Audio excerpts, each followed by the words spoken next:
सत्य सनातन धर्म की जय हो। आप लोगों से आज कुंभ मेला चल रहा है। प्रयागराज में गंगा यमुना और सरस्वती मैया के तट पे कुंभ का स्नान, अमृत स्नान आदि सभी चल रहे हैं। आने वाला 26 तारीख को महाशिवरात्रि है। इसमें स्नान अधिक मात्रा में होगा और आप लोग स्नान करते समय थोड़ा ध्यान दीजिएगा, क्योंकि आजकल के लोग चरित्रहीन भी हो चुके हैं। तो आप लोग ऐसे वस्त्र का प्रयोग करने के लिए, वहाँ माताएं वस्त्र बदलने के लिए अच्छे खासे इंतजाम है। वस्त्र बदलने का जगह निर्धारित किया गया है। आप वहाँ जाइए, वस्त्र बदलिए। पहले वस्त्र बदलते समय आप अपने घर के कुछ लोगों को वहाँ पे खड़ा करिए कि ऐसे व्यक्ति न हो वहाँ पे जो चरित्रहीन हो, और फोटो खींचने का कार्य करें, आपकी पिक्चर बनाने का कार्य करें। आप लोग वहाँ पे इतनी सावधानी रखते हुए अपने वस्त्र को चेंज करें, क्योंकि कुछ दुराचारी चरित्रहीन यह भूल चुके हैं कि हम जिनकी पिक्चर बना रहे हैं वो भी हमारी माताएं हैं, जिनकी हम पिक्चर बना रहे हैं वो भी हमारी बहन हैं, जिनकी मैं पिक्चर बनाने जा रहा हूं हो सकती है हमारे घर की, हमारे पिता के समान हमारी बहन बुआ हो। ये सब भूल चुके हैं, क्योंकि कलयुग में यह नहीं है, क्योंकि मानसिकता बहुत खराब हो गई है। मानसिकता इतनी गंदी हो चुकी है कि कहने लायक नहीं। एक जमाना वो था जब गांव की बहन बेटियां निकलती थी तो लोग गांव के बोलते थे कि हमारे गांव की बहन बेटी है। मगर आज कुछ ऐसे अत्याचारी दुराचारी गांव के लोग हैं जो यह नहीं समझते कि हमारे गांव की बहन बेटियां हैं कि नहीं हैं। अपनी रोटी सेकने में सबसे आगे हैं। तो ऐसे व्यक्तियों से थोड़ा सा सावधानी बरतते हुए आप स्नान ध्यान करिए, वस्त्र चेंज करिए और वहां पे दान पुण्य आदि कर्म करने के लिए आप लोग जाते ही हैं। दान पुण्य करिए, क्योंकि वहां पे भी जो ब्राह्मण हैं आपके अधीन ही हैं। जो आप कुछ दान देंगे वहां के ब्राह्मणों के द्वारा उन परिवारों का भोजन आपके दान से।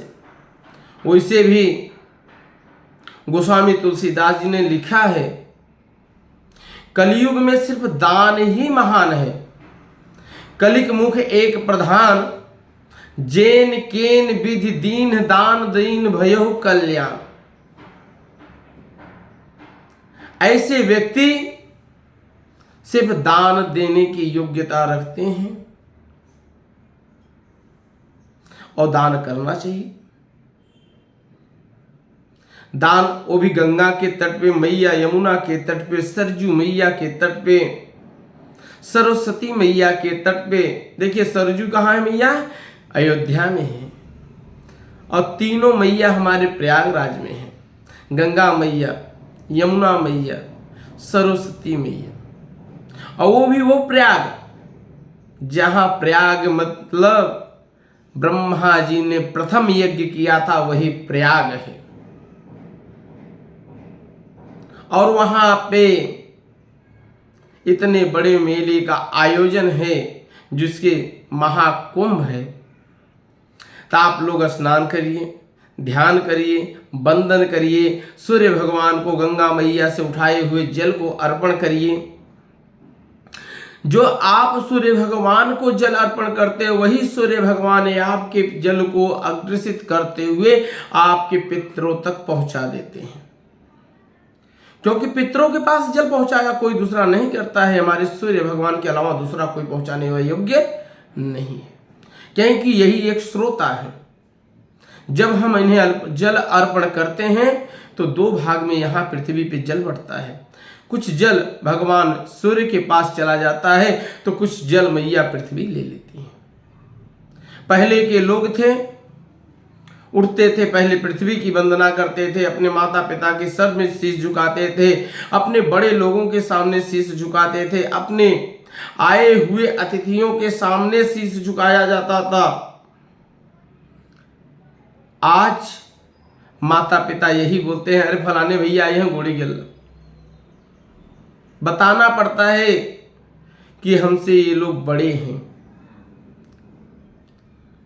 और पहले का नियम था कि विद्यालय में जाने से पहले घर के सभी लोगों का आशीर्वाद लेके जाते थे, और जब वहां पहुंच जाते थे तो वहां जाकर भी शीश झुकाते थे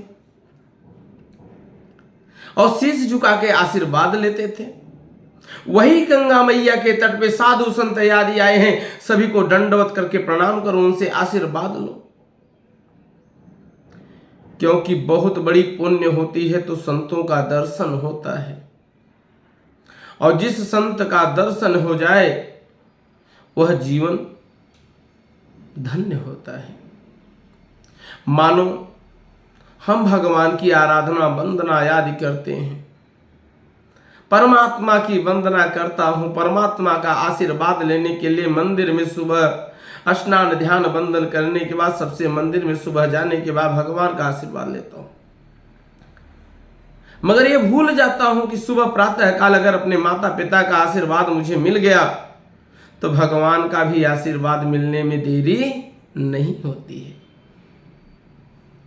मगर ऐसे लोग कहते हैं कि काम करो, पहले मंदिर में चल के भगवान को दर्शन कर लो, भगवान का दर्शन भी कर लो, अच्छी बात है, मगर आने के बाद अपने माता पिता का पैर छू लो। वो देंगे लेंगे नहीं आपसे, वो दिए हैं, वो लिए नहीं हैं। उन्होंने दिया क्या है? आपको जन्म दिया, और जन्म देने के बाद इतना पाला परोसा आदि बड़ा किया, बड़ा करने के बाद, सब कुछ देने के बाद इतना सब कुछ दे दिया कि कहने लायक नहीं। समाज में अपना नाम के साथ उन्होंने अपनी प्रतिष्ठा आप पर छोड़ दिया। बेटा लायक रहेगा तो बड़ी उन्नति करेगा, और बेटा अगर नालायक निकल गया तो सब जीरो कर देगा। महात्म ज्ञान आदि परमात्मा से प्राप्त हो जाए, मगर पिता की दी हुई संपत्ति जो होती है वो अजय अमर के सामान्य होती है। अजय अमर इसलिए हो जाती है क्योंकि पिता सदा अपने पुत्र को देने का कार्य करता है, लेने का कार्य नहीं करता। लेता कौन है? जो अपने से निछोटे होते हैं। बड़ा तो सदा ही अपने को देता ही है। मिट्टी का खिलौना बचपन में खेलते थे, टूट जाता था, फूट जाता था, पिता बोलते थे कि दिवाली आएगा तो पुनः दिला दूंगा, मगर पिताजी तो दिलाने का कार्य किए हैं। ऐसे ही गंगा मैया हैं, जब आप उन्हें वहां जाते हो तो सबसे पहले आपका चरण पकड़ती हैं, फिर उसके बाद सिर के ऊपर से बहती हैं, फिर उसके बाद किसी पात्र में लेके उन्हें चले जाती हो। तो हम यही चाहेंगे, आप लोग जाइए, स्नान करिए, ध्यान करिए, वंदन करिए भगवान को, अपने पितरों के निमित्त कुछ दान पुण्य आदि करिए, और दान पुण्य करने के बाद अपने घरों में आने के बाद ब्राह्मण को बुला के भगवान की कथा अर्चना वंदन करवाइए। यही नियम है। हम जब किसी तीर्थ यात्रा से लौटते हैं तो भगवान की घर में एक पूजा होनी चाहिए। और आजकल के लोग भगवान में तीर्थ यात्रा से लौटे हैं, भैया प्रसाद खा लीजिए, भगवान की हम दर्शन करके आए। अरे वहां के देवताओं की तो आपने अच्छे से पूजा की, अपने घरों की देवताओं का भी पूजा कराइए। बस भगवान की वंदना करिए, अपने बड़े लोगों को प्रणाम करिए, अपने छोटे लोगों को आशीर्वाद दीजिए, छोटे लोगों को संस्कार देने का कार्य कीजिए। घर में आए हुए अतिथियों का पैर छुएं, अपने माता पिता का पैर छुएं, अपने बड़े जनों का पैर छुएं, और इन सब के प्रति प्रेम होना चाहिए। कहने पे कार्य नहीं करना चाहिए, प्रेम से कार्य करना चाहिए। बोले सत्य सनातन धर्म की जय।